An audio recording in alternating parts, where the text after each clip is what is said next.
Noite a todos. A gente começa agora a nossa 15ª webconferência, a nossa última webconferência desse SE ou S, desse ensino emergencial aqui continuado, proposto aqui pela universidade para a gente tentar terminar o nosso primeiro período letivo. E como prometido, a gente, na conferência de hoje, a gente vai falar um pouquinho sobre os tipos de erro na solução obtida pelo MEF e, na verdade, se concentrar mais no estudo e na avaliação e na caracterização de um dos tipos que a gente vai apresentar. Mas antes, eu não sei se vocês viram o que o Guerino comentou e o que eu tinha colocado. Eu não sei se eu coloquei para todo mundo ou só para o Guerino.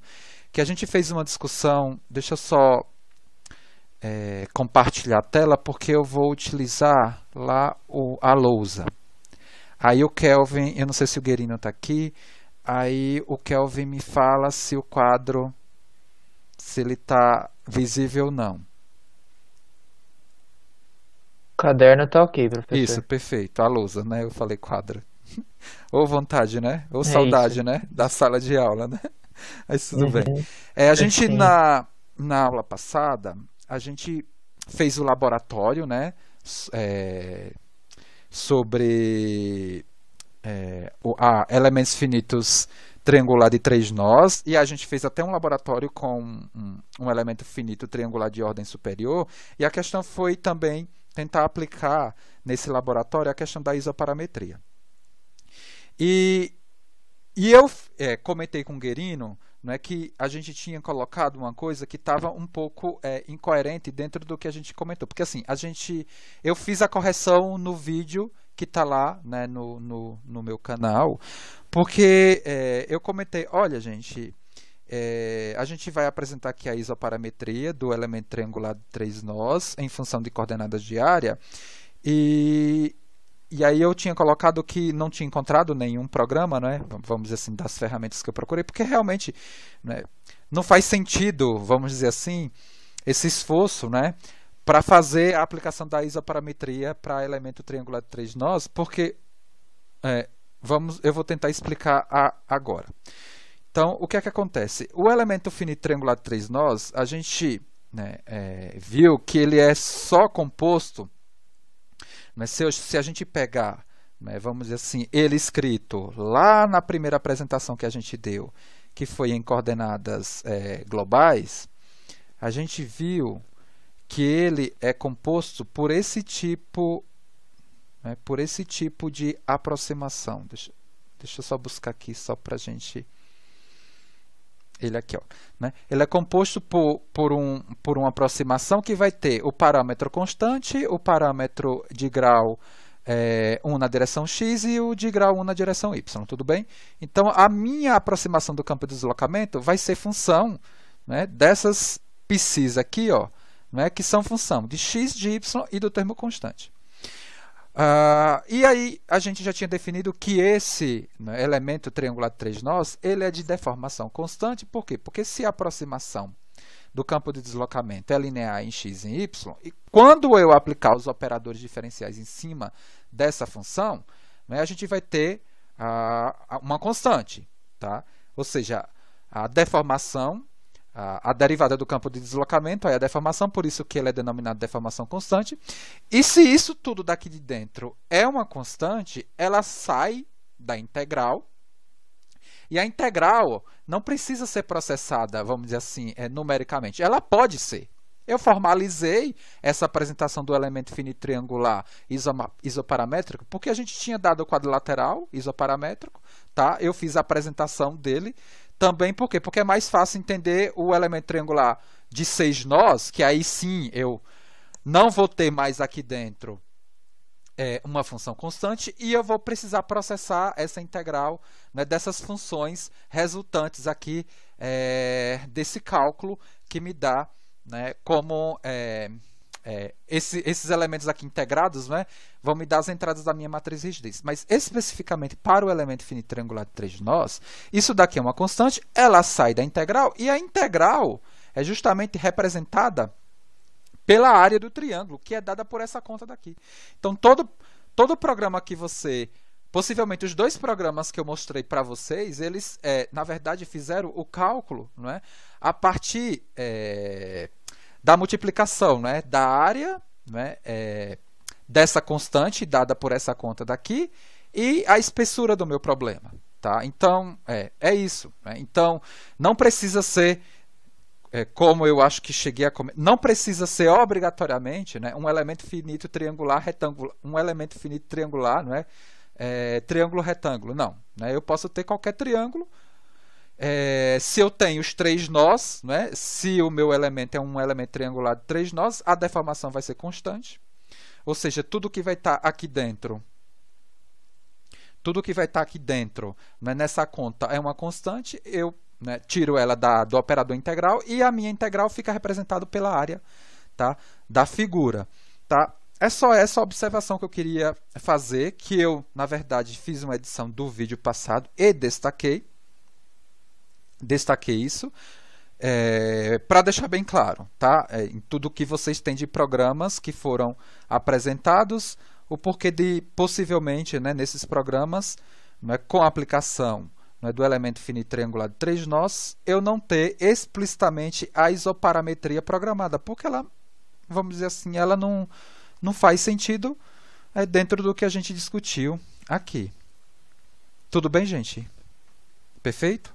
Então, agora a gente volta para o nosso tópico que a gente vai aqui apresentar, que é justamente o nosso tópico final, que é o estudo de erros na solução via MEF. Bom, é claro, né? É claro, e que você consegue entender nessa, vamos dizer assim, nessa altura da disciplina, que o que você está, vamos dizer assim, estudando é um método numérico. Se é um método numérico, ou seja, se é algo que você simula, que você aproxima, tem associado aí erro, né, na solução obtida via aplicação dessa metodologia. Então, erros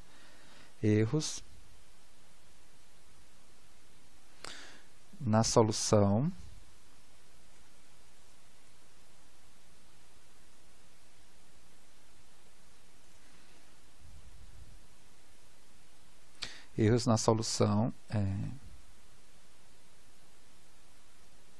obtida via MEF. Alguém poderia me dar? Na verdade, a gente vai apresentar 5 situações que me geram erros, né, numa solução via MEF. Alguém poderia colocar aqui alguns?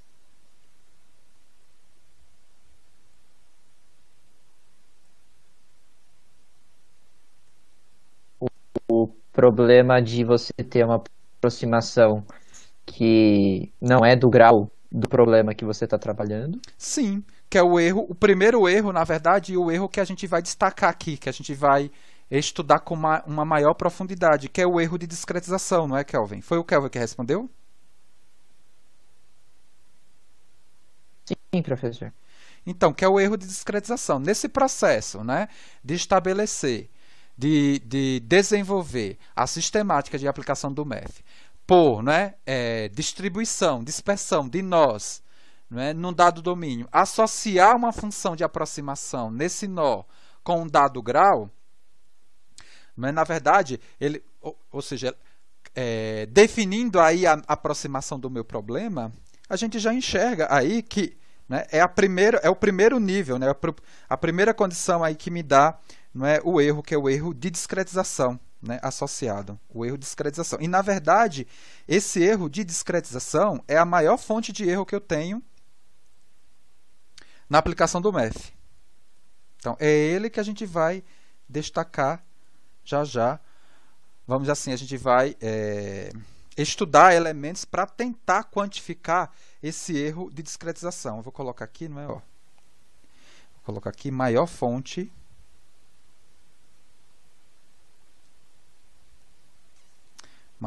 de erro.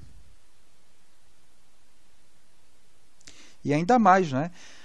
A gente definiu, né, pelo menos no nosso curso aqui, toda a estrutura de discretização, né, ou seja, toda a estrutura da aproximação com base em que tipo de função?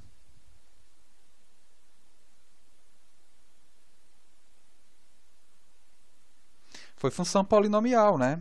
Funções polinomiais. Né? Mas a gente sabe que tem problemas que não são, vamos dizer assim, para os problemas que têm solução exata, nem todos esses problemas com solução exata, eles vão ser representados por uma função polinomial. Vale você lembrar da primeira parte do curso, onde a gente apresentou algumas equações diferenciais ordinárias lineares, que a solução exata não era representada por uma função polinomial. A gente tinha, que eu lembro, né, exemplos que vocês trabalharam, possivelmente na lista de exercícios, que a solução exata era representada por uma função trigonométrica, mas a gente estava aproximando por uma solução polinomial. Então a gente sabe que a maior fonte de erro, né, é o erro de discretização, função polinomial.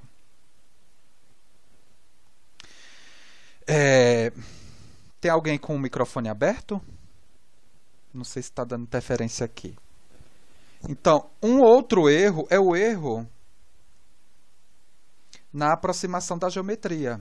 Veja, quando a gente definiu a questão dos elementos finitos isoparamétricos, a gente fez a aproximação da geometria também, do meu problema, por meio das mesmas aproximações definidas para a solução para a variável primária do meu problema. Então, de alguma forma, de alguma maneira, esse mapeamento isoparamétrico, ele aproxima a minha geometria. Então, obrigatoriamente, eu tenho que levar em conta essa aproximação. É claro que para os problemas que a gente estudou e que a gente até propôs para você como desafio de trabalho final, a geometria ela foi, vamos dizer assim, era uma geometria simples que a gente conseguiu, vamos dizer assim, zerar esse tipo de erro, né?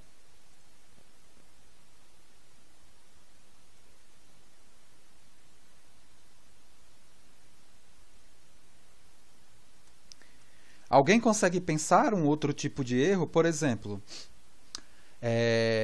ainda pensando na aplicação dos elementos finitos isoparamétricos. O porquê que a gente aplicou esse elemento finito isoparamétrico? Qual foi o objetivo maior, assim? Né? Com que lógica? Bom, que eu, né, apresentei esse tópico para vocês. Para superar. A questão da integração numérica. Perfeito. Né? Então, se você processa, né, integração numericamente, vai ter erro no cálculo das integrais.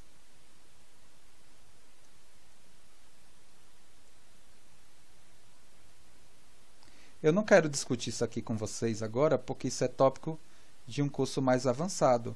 Mas quem for continuar estudando isso daí, vai ver, por exemplo, que a integração numérica, para alguns casos, o erro na integração numérica, para alguns casos, é um erro benéfico. Tá? Então, vocês podem pegar aí, por exemplo, uma situação de análise de viga de Timoshenko, não é? Na teoria de Timoshenko, onde você, obrigatoriamente, na aplicação de elementos finitos, para você conseguir recuperar uma solução, vamos dizer assim, coerente, você vai ter que, obrigatoriamente, fazer um processo de integração reduzida. Tá? Então, esse erro aí no cálculo das integrais, para algumas situações, ele é benéfico, tá? Mas tudo bem, isso é tópico avançado. E, bom, como eu também resolvo o meu sistema K, U, F por uma metodologia numérica, então eu também vou ter erro associado, né, à solução do sistema.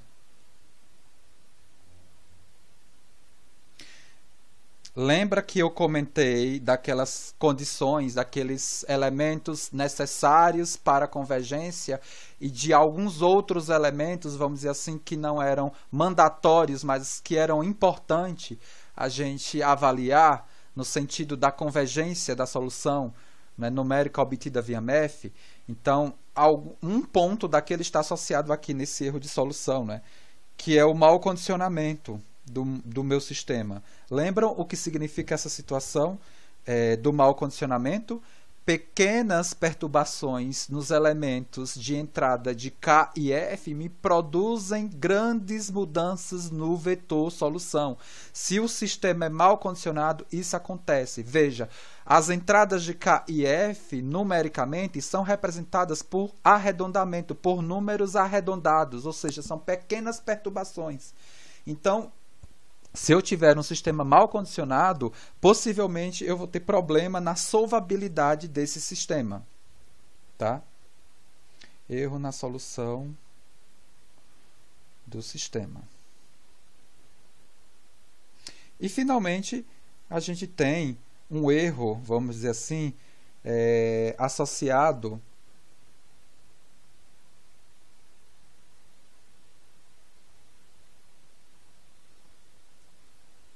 às leis constitutivas.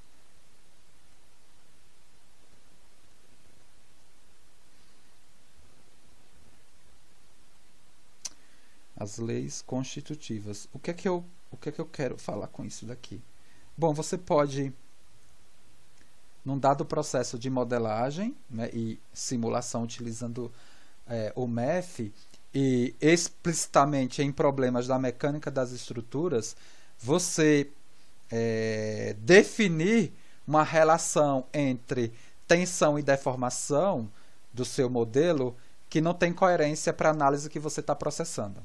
Tá? Por exemplo, é uma análise com a situação explícita de não linearidade física e você ainda processa a análise por um viés completamente linear físico. Tá? Ou seja, você continua aplicando a lei de Hooke, né, linear, elástica, sem considerar a condição de plasticidade no meio. Tá? Então, ou você analisar, por exemplo, um material compósito, tá?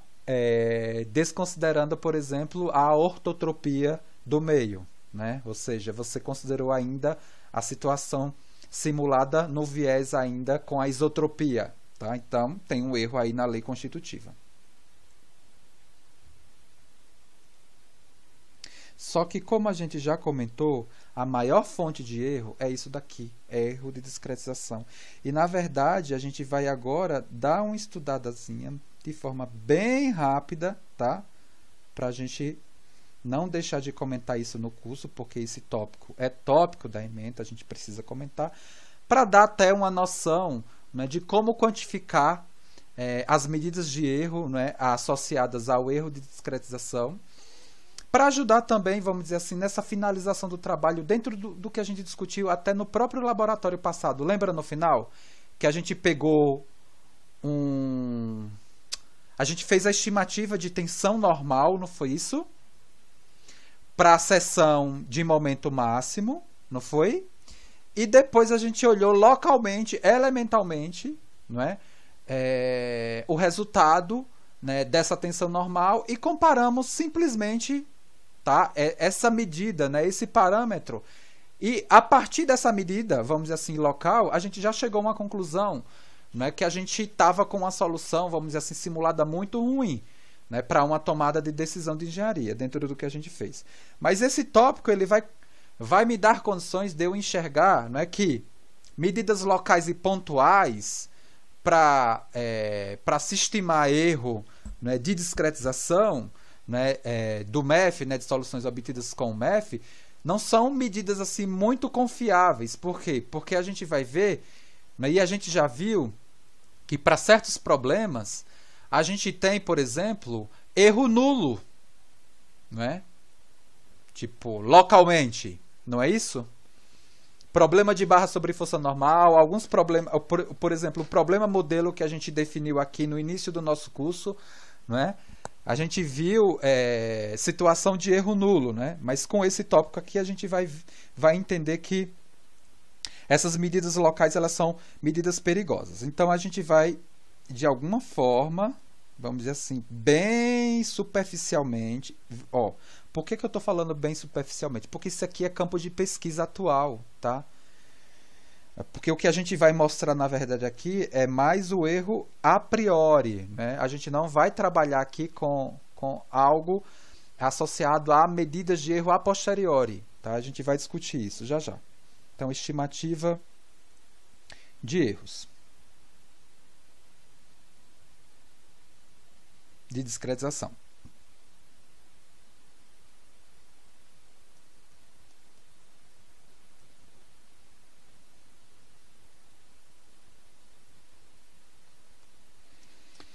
Então, o que a gente vai considerar aqui? Ó?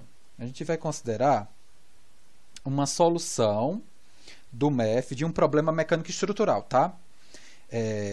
Que foi o que a gente trabalhou. Na verdade, a gente não conseguiu, vamos dizer assim, por meio de momentos síncronos, apresentar para vocês a aplicação de elementos finitos para o problema de transferência de calor. Mas tem uma aula gravada no canal e não, vamos dizer assim, eu fico muito tranquilo, não precisa desse momento síncrono para fazer essa apresentação, porque vocês iam, tipo, professor, você está fazendo mais do mesmo. Só mudou a denominação, vamos dizer assim, das variáveis que saíram da mecânica para a térmica, mas é a mesma coisa, tá? Mas tem um vídeo lá, é o último vídeo do canal que justamente faz essa apresentação. Então, o que a gente vai aqui é pensar justamente na solução aproximada via MEF para um problema mecânico estrutural.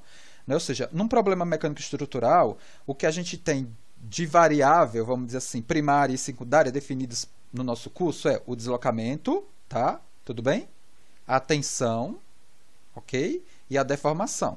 Eu estou enxergando esses símbolos aqui como solução exata. Porque o que a gente vai estudar aqui, né, a apresentação que a gente vai dar nessa estimativa de erro é estimativa de erro a priori. Ou seja, qual é a situação? Né? Como é que a gente define? A situação a priori, né, a estimativa é construída para problemas onde eu tenho a solução exata. Tá? Mas, para os problemas que a gente não tem solução exata, a gente também faz estimativas de erro. E vamos dizer assim, por definição, essas estimativas elas são definidas como estimativas de erro desenvolvidas, estabelecidas a posteriori. Tá? Mas o que a gente vai fazer aqui é em cima de um problema que tem a solução exata. Tá? Então, a solução exata a gente está denominando de deslocamento, tensão e deformação com essa simbologia aqui. E a solução aproximada obtida por elementos finitos, ela foi dada da seguinte forma, né? Então, o que eu tenho aqui para essas variáveis, né, obtidas via MEF, né, é a seguinte apresentação. Vou colocar aqui. Eu vou ter, né, a variável deslocamento, ela sendo aproximada por uma matriz, né, vamos dizer assim, que guardam as aproximações, né, da minha variável primária, multiplicada aí pelos parâmetros de deslocamento nodal, né? Que eu vou chamar, sei lá, de vetor D. Tá? Isso daqui também é um vetor. Utilizando a nomenclatura que a gente vem comumente apresentando. A deformação, né, no nosso curso, ela foi aproximada, né, e a deformação eu estou colocando aqui no seu viés vetorial, né, apesar dela ser um tensor de ordem 2, eu estou colocando ela aqui como um tensor de ordem 1. A gente já apresentou isso, né, o porquê. Ela é obtida pelo pós-processamento, né, dessa solução aqui. Ou seja, eu preciso do valor de D determinado pelo sistema KUF, né, ou seja, o meu D aqui é o meu U desse sistema.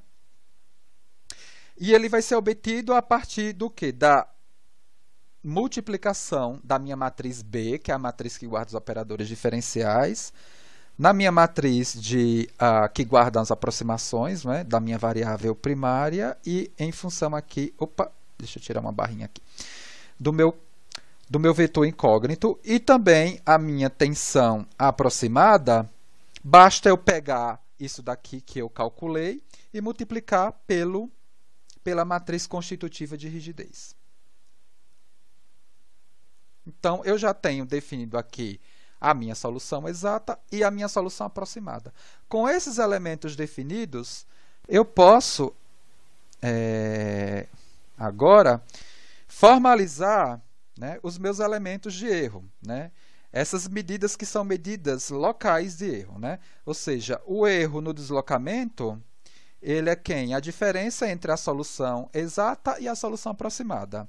O erro na deformação é a solução exata na deformação e a solução aproximada na deformação. E, finalmente, o erro na tensão é a diferença entre a tensão exata e a tensão aproximada. Tudo bem? Então, aqui elas são medidas, né? Elas são medidas de erro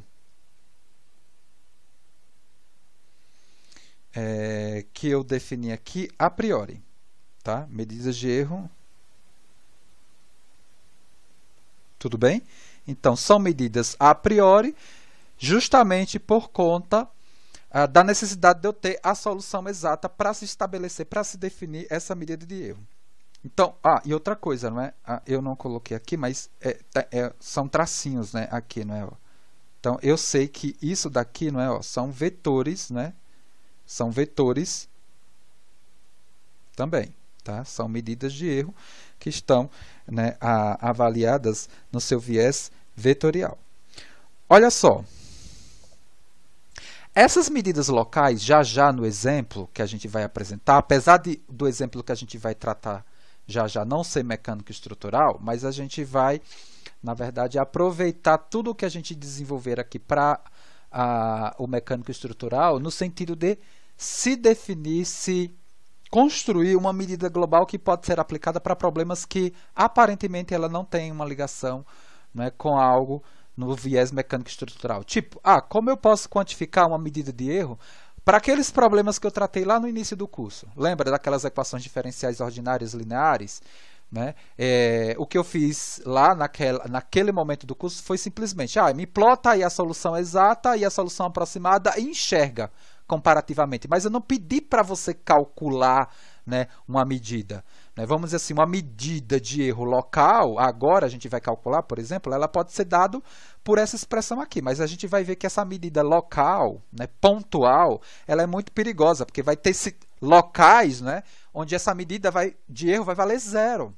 Né? E você pode, vamos dizer assim, pegar um dado ponto do seu problema, do seu modelo, e simplesmente, né, como referência, e se você obtém o valor, né, local de erro zero, essa discretização que eu apliquei aqui está ótimo, mas não, muito cuidado. Tá? Então, a gente, de alguma forma, precisa definir medidas globais para a gente, assim, é uma métrica global, de tal forma que essa métrica global, né, ela vai ter condições de me guiar nessas tomadas de decisão de engenharia que eu tenho que, né, que eu tenho que aplicar aí para uma dada situação. Ou seja, de alguma forma, essa medida de erro global, ela vai me dar condições de analisar. Bom, como globalmente esse nível de erro está abaixo de uma certa porcentagem, eu posso utilizar, né, esse nível de discretização aqui que eu apliquei para simular esse problema e posso confiar nas respostas que esse nível de discretização dessa simulação está me dando. Tudo bem?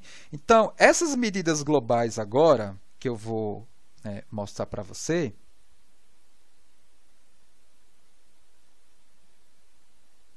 elas se, vamos dizer assim, elas se associam a uma métrica energética. Olha só. A forma bilinear dos problemas mecânicos estruturais, se você... esse B aqui eu vou colocar aqui, tá? Que é a forma... Deixa eu colocar aqui, né? O U e o del U. Né? Se você não recorda, é só buscar lá o PTV, né? O princípio dos trabalhos virtuais. A forma bilinear, ela tinha sempre essa característica aqui, né? Era dentro do que a gente apresentou, né? Ou seja, o PTV me representando a equação de equilíbrio. Tá? Eu tinha campos reais, né, de tensão e campos virtuais cinemáticos. Né? Ou seja, isso daqui, né, essa integral aqui me representa a forma bilinear do meu problema. E ela também tem um aspecto de trabalho, ou seja, de energia, né? Porque é princípio dos trabalhos, né? Trabalho, energia. Por definição, a energia de deformação do meu problema, né? A energia de deformação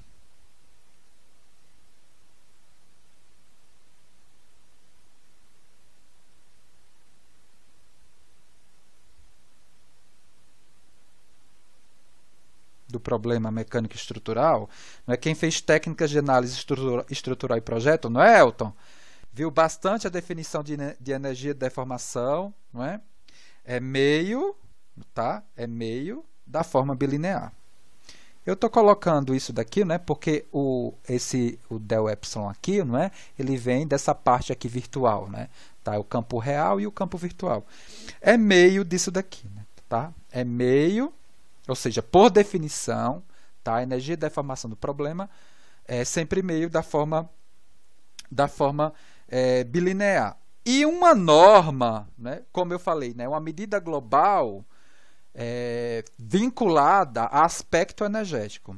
Para não, porque assim, norma, a gente tem definições de norma. Por exemplo, norma de matriz, né? Eu tenho a norma 1, a norma infinita, a norma 0. São metodologias de calcular uma métrica, né?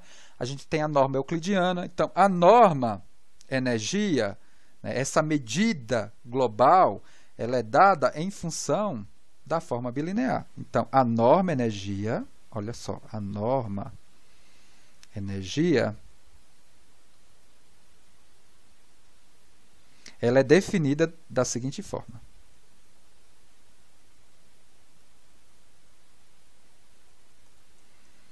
Ela vai ser dada por quem? Então, essa norma aqui, que eu vou colocar, com essa representação aqui, tá? Ou seja, a norma energia, tá? Na variável aqui, deslocamento, ela é a raiz da forma bilinear. Ou seja, a norma energia, na verdade, é 2 vezes, vamos dizer assim, raiz de 2 vezes, tá, a energia de deformação do meu problema. Só para justificar a questão de energia. Por quê? Porque se eu tenho forma bilinear, a forma bilinear me define a energia de deformação. Tá? E essa medida definida, né, pela raiz da forma bilinear, ela guarda aspectos energéticos, que aqui dentro está o dobro da energia de deformação. E por que eu estou colocando, né, essa questão da energia, né, como medida global? Porque a energia, ela envolve aqui, ó, simultaneamente o quê? Tensão e deformação. Ou seja, na verdade, ela envolve o quê? Ela vai envolver a medida da derivada da função deslocamento. Né? Ou seja, é uma medida associada ao erro na derivada, né? Porque a gente já viu, né, que muitas vezes a gente tem um erro na variável primária, não tão alto, mas o erro nas variáveis secundárias, o quê? Altíssimo. Né? A gente já viu isso para o problema de pórtico, viu isso na viga. Né? Tá? Então, é essa medida aqui que a gente vai trabalhar. Olha só, o que é que acontece? Com essas definições aqui associadas, eu posso agora, e com essa definição da norma energia, eu posso, finalmente, apresentar uma medida de erro global na norma energia. Olha assim, então aqui a gente tem agora uma medida de erro global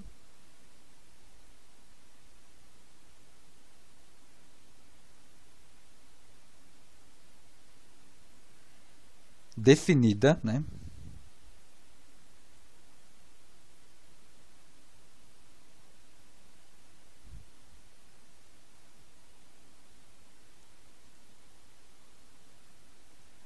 Como norma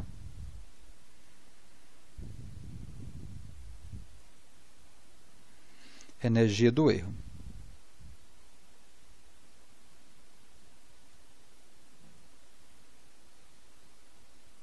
Já já a gente sai da matemática, vamos dizer assim, abstrata, e vai para as contas, né?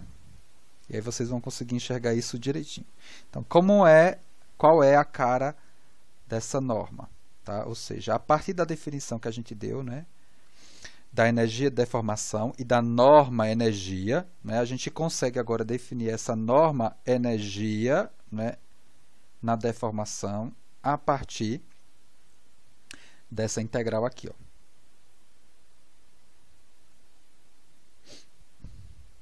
Porque a gente está pensando agora em caracterizar, né, em definir essa norma para todo o domínio do meu problema. Tá? Então, a gente define,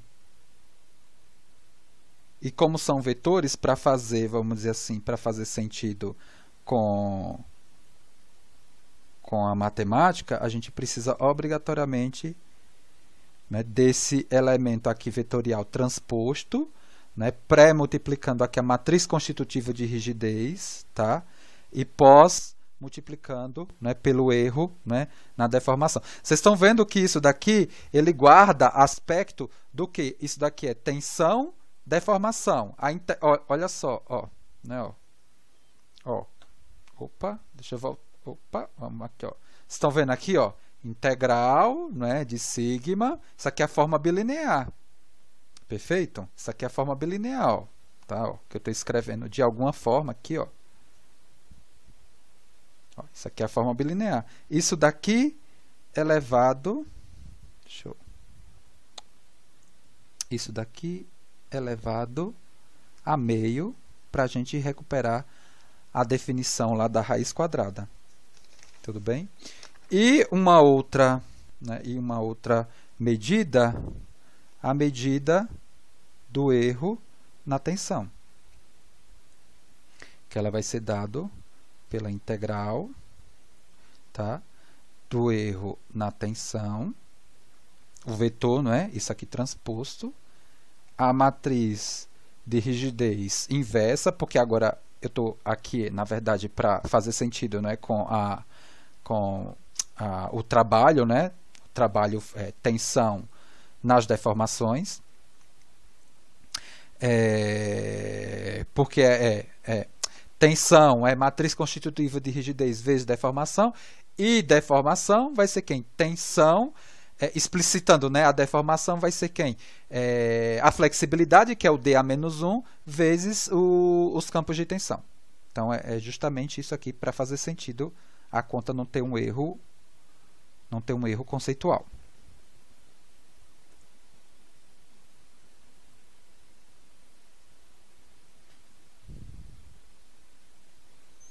Isso daqui também elevado a meio.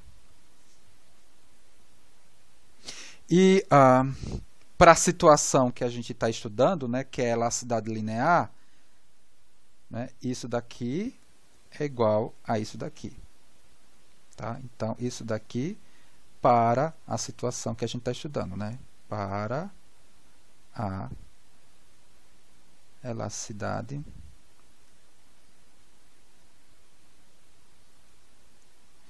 Professor, e quando a gente não tiver um problema mecânico estrutural? Por exemplo, aqueles problemas que a gente estudou no início do curso, que não tinha nenhuma aderência a essa questão física, como é que a gente consegue definir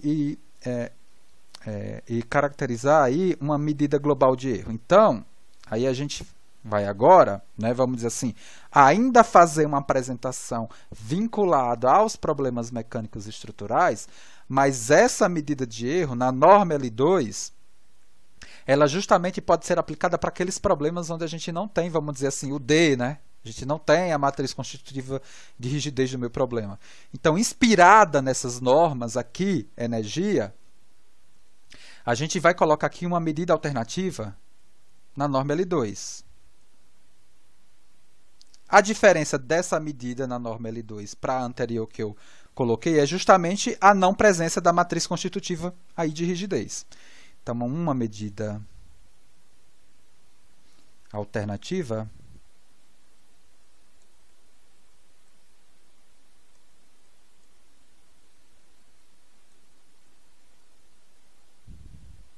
eu não sei se vocês já viram, né, a definição em relação, não é, a norma L2, não sei se vocês viram isso em álgebra linear ou em alguma outra disciplina aí da matemática que vocês fizeram, tá? Então essa norma, né, por exemplo, a gente vai pegar o campo de deslocamento para definir essa norma, mas ela pode, né, vamos dizer assim, ser utilizada para definir também a medida de erro na deformação e na tensão. Eu simplesmente estou colocando aqui o campo de deslocamento, tá? A norma L2, ela vem, né, explicitada aqui a norma, né, em L2, é justamente essa integral aqui, ó, né, é o erro, o vetor erro no deslocamento, né,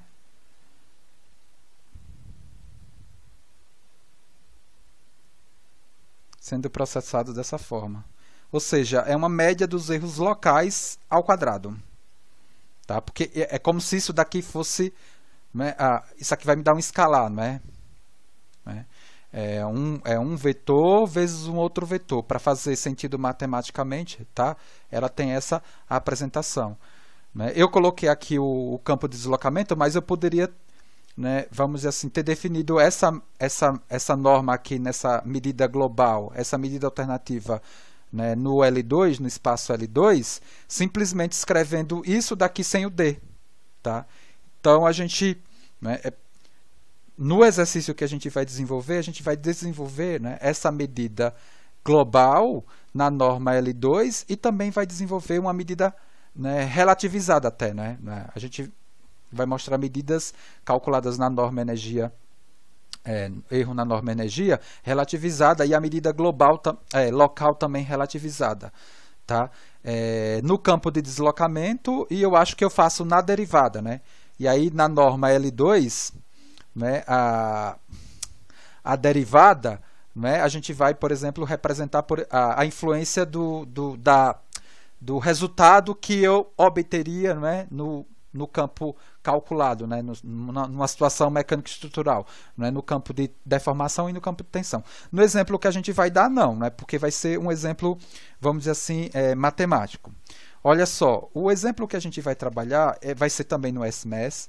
Eu não vou resolver por elementos finitos aqui, porque isso já foi, né, vocês já são craques, né, ou seja, se eu pedisse para você aplicar 2 elementos finitos para se resolver essa equação diferencial aqui, ordinária, linear, com essas condições de contorno aqui, o de 0 igual a 0 e o linha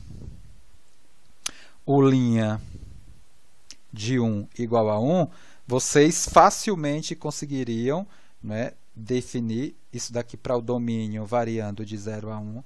Vocês facilmente conseguiriam definir a estrutura, não é, a simulada da aplicação do MEF para definir a solução aproximada desse problema utilizando 2 elementos finitos. Que o que a gente vai, vamos dizer assim, apresentar para vocês como cálculo das medidas de erro é para essa situação. Tá? Então, o resultado que eu vou dar para você aqui é solução exata, solução exata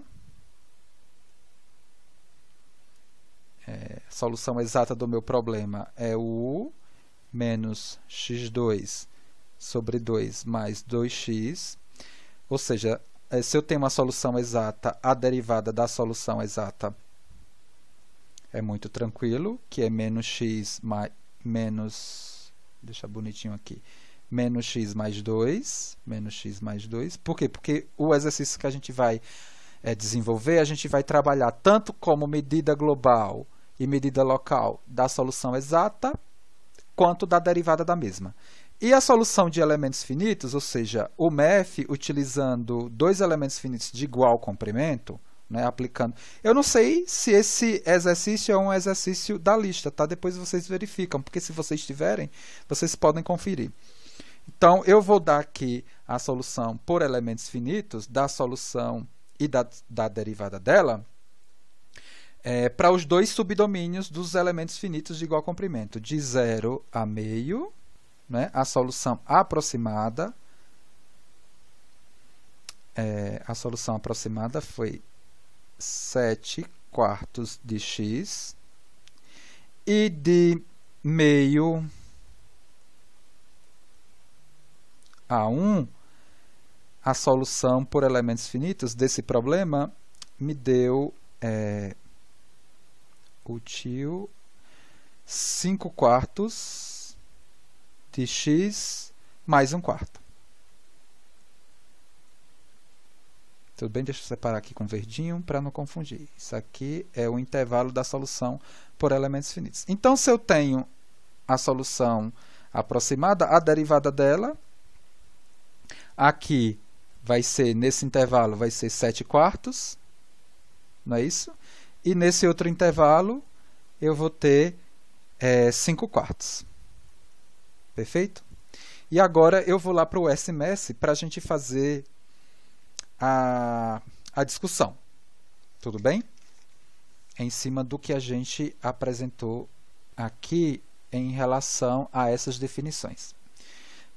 Kelvin, você confirma para mim se está todo mundo vendo o software? Para mim tá ok, professor. Quem não tiver, manda aí no chat, tá, pessoal? Que aí eu aviso o professor. Perfeito. Obrigado, Kelvin. Então, veja, aqui eu estou colocando a solução exata dessa equação diferencial. A solução exata para o domínio, né, de 0 a 1. A derivada da solução exata. Esse arquivo também está lá no site da disciplina. Viu, gente? Eu tive preguicinha aqui de colocar os intervalos, mas vocês podem completar. Ou eu posso completar agora, não é? Aqui é o intervalo... Aqui é o intervalo, né, de 0 a meio e aqui a solução aproximada para de meio a 1. Mas está lá no caderno, né, que eu acabei, né, de escrever. Tá? A solução aproximada por elementos finitos, o primeiro e o segundo, e a derivada, né, da aproximação por elementos finitos no primeiro elemento e no segundo elemento. Veja. A medida global que a gente apresentou, né, a priori, né, porque nesse caso desse problema a gente tem a solução exata, ela vai ser dada pela diferença, né, entre a solução exata e aproximada por elementos finitos. E eu estou, na verdade, aqui relativizando, né, para a gente enxergar uma porcentagem em relação à solução exata, né, do erro. Tá? E no primeiro elemento finito, né, como ele é de 0 a meio, né, eu fiz aqui uma evolução dessa solução. Para o primeiro ponto ela não faz sentido, né, porque a solução exata em 0 é 0, então não faz sentido essa conta, mas a gente vai enxergar os outros pontos. Então eu calculei essa função para 0,1 até 0,5, né, variando de 0,1. Tudo bem? Então, aqui, como eu tinha comentado, por exemplo, para x igual a 0,5, essa medida local ela está me dando um erro de quanto, gente? Ó, ela está me dando uma medida local de erro nulo. Não é? Então, como eu comentei, é muito perigoso para você, nessa aplicação de engenharia, não é? Ou seja, eu ter um resultado de elementos finitos e eu simplesmente querer tomar uma decisão em cima de uma avaliação local, tá? A partir da simulação que eu obtive. Principalmente em cima da variável primária. Por quê? Porque vai ter situações, como eu estou mostrando aqui, que o erro é nulo. E a gente não sabe, por exemplo, né, quando a gente compara, né, com a solução, com o erro na derivada, o que é que a gente obtém. Né? Ó. Tá vendo aqui o que porque aqui a gente teria que pegar, vamos dizer assim, essa medida em módulo, né? Tipo, olha quantos por cento a gente está no erro na derivada, né? No primeiro, nesse ponto onde o erro na solução ou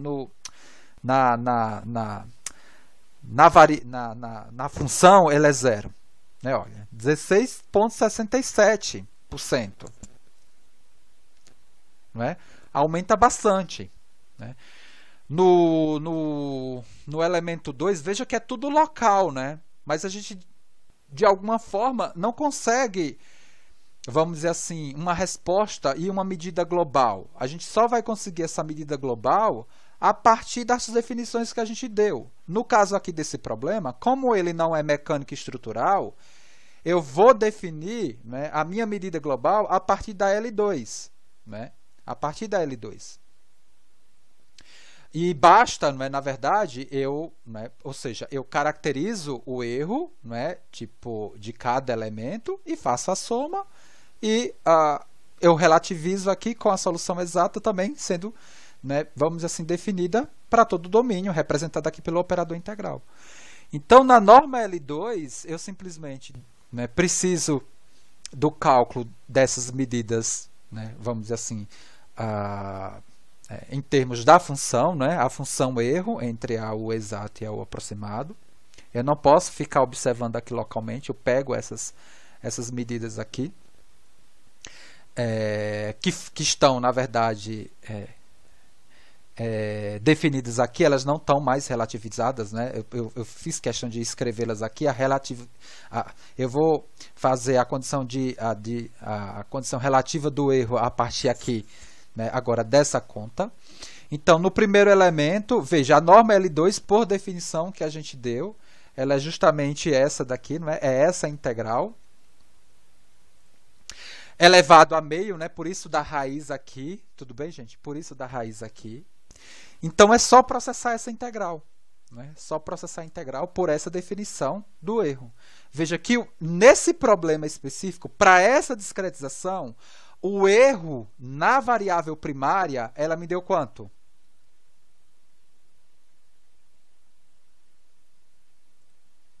2,43%, não é? Se eu não errei as contas, depois vocês analisam aí. Mas tem coerência aqui com o que a gente já espera, né? Que o erro na derivada me deu maior ou menor que o erro na variável primária?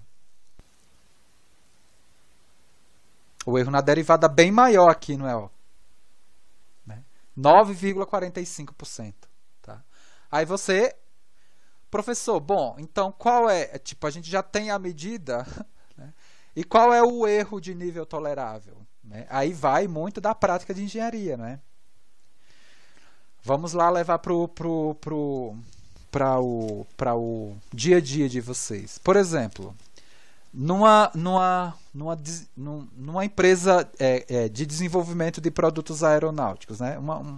Uma fabricante de aviões.